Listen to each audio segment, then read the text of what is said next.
2। काशी के पास माजीपुरवा में पुरातत्व विभाग एक प्राचीन शहर के अवशेष खोजने की कोशिश कर रहा था। चारों ओर खुदाई की निशानियां और मिट्टी की गंध फैली हुई थी। प्रोफेसर हामिद, जो इस अभियान के प्रमुख थे, अपनी टीम के साथ कई दिनों से मेहनत कर रहे थे। हर दिन की खुदाई में कुछ न कुछ नए संकेत मिल रहे थे, पर अब तक ऐसा कुछ नहीं मिला जो उनकी खुदाई को सुनिश्चित कर पाता। अब आगे उसी रात प्रोफेसर खुदे हुए स्थान पर प्रवेश करते हैं। उनका सहयोगी श्रीवास्तव उसके बाहर खड़ा था। तभी नारायण उसे आवाज देता है। उस नीरव एकांत अंधेरे में उसकी आवाज बेहद डरी हुई लग रही थी। उसकी सहमी आवाज सुनते श्रीवास्तव उसकी ओर तेजी से बढ़ गया। क्या हुआ नारायण, कुछ इतने बदहवास क्यों देख रहे हो? श्रीवास्तव, सर चलिए मेरे साथ। हुआ क्या? श्रीवास्तव पूछना चाहता था, पर नारायण के पास जैसे उसकी बात का जवाब देने का समय ही नहीं था। वह तेजी से उसके विपरीत बढ़ गया। कुछ आगे बढ़ा ही था कि उनके कानों में कराहने की तेज आवाज टकराई। वे एक टेंट की ओर बढ़ रहे थे जिसके बाहर बाकी के मजदूर भीड़ की शक्ल में खड़े थे। कराहने की आवाज में उन सबकी फुसफुसाहट घुल-मिल सी गई थी। दोनों भीड़ को हटाते अंदर आते हैं। अंदर का दृश्य देखते दोनों की आंखें हैरानगी से फटी की फटी रह जाती है। रामदीन और बुधवा जमीन पर पड़े बुरी तरह से लौट रहे थे। दोनों मजदूरों का चेहरा पीला पड़ने लगा था। उनके शरीर कांप रहे थे और वे बुरी तरह चीखने लगे। उनकी हालत देख खुदाई स्थल पर एकदम से अफरा तफरी मच गई। मजदूरों की हालत तेजी से बिगड़ रही थी। उनके शरीर नीले पड़ गए और उनकी आंखें सफ़ेद हो गईं। मजदूरों को तुरंत अस्पताल ले जाया गया। इस घटना के बाद खुदाई स्थल पर एक अजीब सी नीरवता छा गई। उन्हें हॉस्पिटल पहुंचाकर श्रीवास्तव नारायण से बोलता है, तुम चाहे तो यहीं रुक जाओ, मैं साइट पर चला जाता हूं।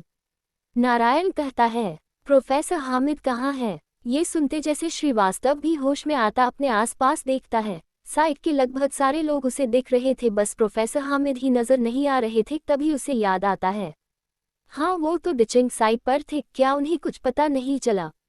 मैं जाकर उन्हें देखता हूँ। इसके बाद श्रीवास्तव तेज कदमों से चलता हॉस्पिटल से बाहर निकलने लगता है। जल्दी ही वह उस स्थान पर पहुंच जाता है जहां वह प्रोफेसर को छोड़कर गया था। प्रोफेसर साहब, वह उस गड्ढे में देखता है पर वहां वह नहीं थे। लगता है वापस अपने टेंट में चले गए। वह सोचता हुआ उनके टेंट में जाता है पर वे वहां भी नहीं थे। ये देख वह आश्चर्य में पड़ जाता है। इसके बाद वह वहां आसपास जहां भी उन्हें देख सकता था उन्हें खोजने लगता है। प्रोफेसर साहब, जा कहाँ सकते हैं?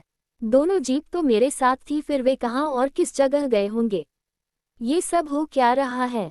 पहले उन दोनों मजदूरों की बुरी हालत और अब प्रोफेसर का कुछ अता पता नहीं। श्रीवास्तव बुरी तरह हलकान हो उठा था। वह आसमान की ओर सर उठाकर देखता है। उस समय वहां लालिमा धीरे धीरे बढ़ने लगी थी।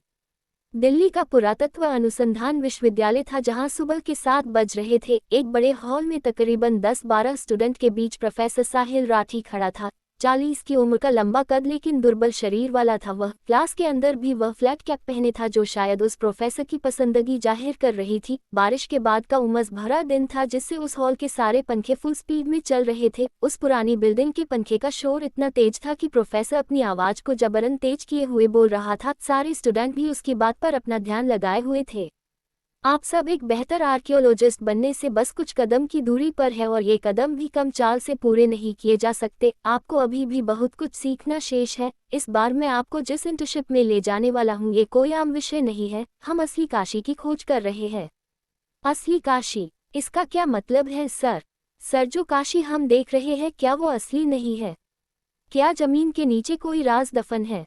सारे स्टूडेंट उत्साहित होते पूछने लगे तो प्रोफेसर साहिल हवा में हाथ हिलाते उन्हें शांत करता हुआ आगे कहता है, आप अच्छे से जानते हैं ये धरती लेयर्स में है और हम आर्कियोलॉजिस्ट इन्हीं लेयर्स की परतों के बीच के इतिहास को सबके बीच लाते हैं। इस बार इस नए प्रोजेक्ट का टाइटल है द डिस्कवरी ऑफ काशी। हम उस काशी की खोज करेंगे जो समय की परतों के नीचे गुम हो गई है। इसके लिए भारतीय पुरातत्व विभाग का नया प्रोजेक्ट काशी के पास माजीपुरवा में शुरू भी हो गया है। हम कल वही के लिए निकल रहे हैं।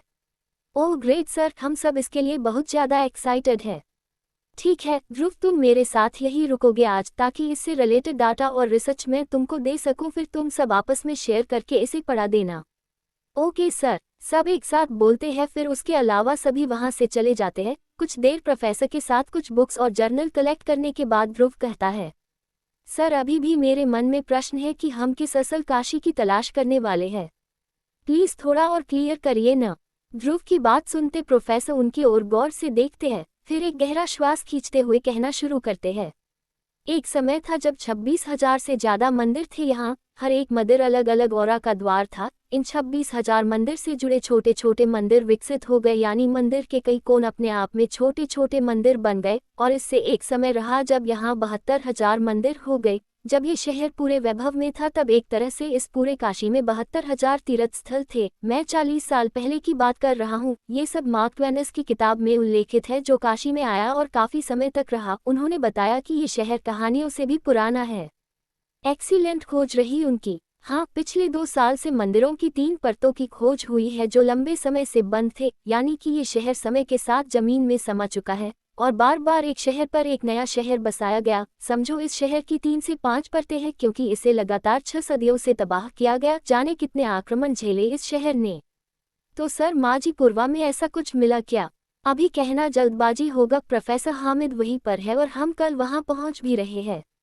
प्रोफेसर के कहने के ढंग से वे समझ गए कि वे अब आगे ज्यादा कुछ नहीं कहना चाहते थे। कुछ पल के लिए उनके बीच खामोशी छा जाती है। तभी अचानक एक रिंगटोन से उस कमरे का सन्नाटा टूटता है।